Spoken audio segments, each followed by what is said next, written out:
The Lesson Bell, Chapter 1. The grade in the quiet southern town of Elmswood, South Carolina. The hum of tradition carried through every creaking porch swing and dusty classroom. At Elmswood High School, Mrs. Margaret Whitmore had been teaching English literature for 28 years. She was a woman of strict rules, perfect penmanship, and a frozen smile. Many saw her as a pillar of discipline, but few questioned her biases. Amina Carter, a Black honors student in her senior year, was sharp, eloquent, and driven. Her dream was to attend Georgetown and become a civil rights attorney. She submitted a powerful final essay on To Kill a Mockingbird, drawing parallels between Atticus Finch's world and her own lived experience. But when the grades were posted, Amina was stunned. Mrs. Whitmore said her essay was too emotional and lacked structure. But other students, white students with weaker arguments and grammar mistakes, received B's and A's. Amina confronted her. Respectfully but firmly, "You need to learn your place, young lady," Mrs. Whitmore said quietly. "Maybe law school isn't quite right for you," Amina cried that night. It wasn't just the grade. It was the message. Chapter 2. Detour. Amina's scholarship was affected. She had to attend a state university instead of Georgetown.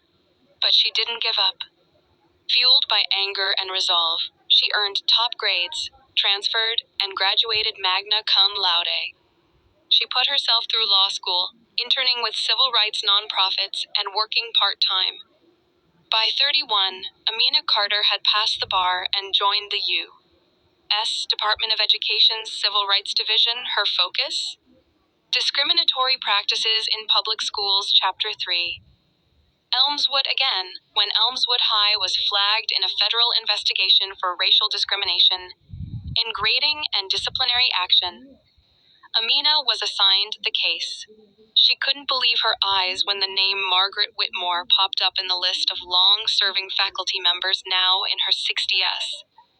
Mrs. Whitmore was vice principal, clinging to power, still dictating policies with a sugar-coated iron fist.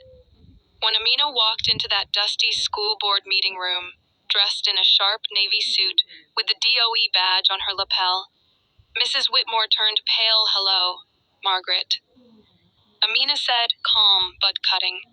"I believe we've met," Mrs. Whitmore stuttered. You're Miss Carter?" "It's Attorney Carter now."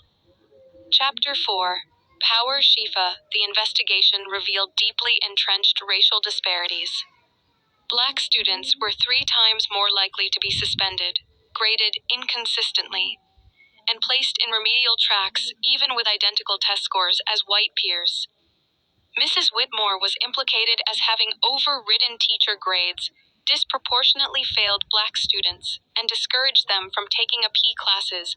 When presented with the findings, Mrs. Whitmore tried to defend herself. "I treated all students equally," she claimed. Amina responded, "Equality is not equity. And your version of equal has always favored the privileged." Mrs. Whitmore was removed from her position. The district was placed under a consent decree requiring sweeping reforms. Amina didn't gloat. She didn't raise her voice. She let justice speak for itself. Chapter 5. The letter. Weeks after the investigation closed, Amina received a handwritten letter. "Dear Miss Carter, I've spent my life believing I was fair, even when I wasn't. I see that now. I failed you, not just academically, but morally. And I'm sorry. You didn't become my boss. You became a better person than I ever was. You taught me the most important lesson of my career." Margaret Whitmore. Amina placed the letter in a drawer. She didn't need the apology, but it meant something. A crack in the old wall. Chapter 6. Legacy. Years later, Elmswood High had its first Black principal. AP classes were diverse. Graduation rates were up. A framed photo of Amina Carter hung in the new library wing next to a quote from To Kill a Mockingbird. "Real courage is when you know you're licked before you begin. But you begin anyway, and see it through no matter what." And Amina, now a senior advisor in Washington, kept teaching, just not in a Classroom morale, the past doesn't vanish it either, repeats or is rewritten. Justice is slow, but when it arrives, it teaches the deepest lessons.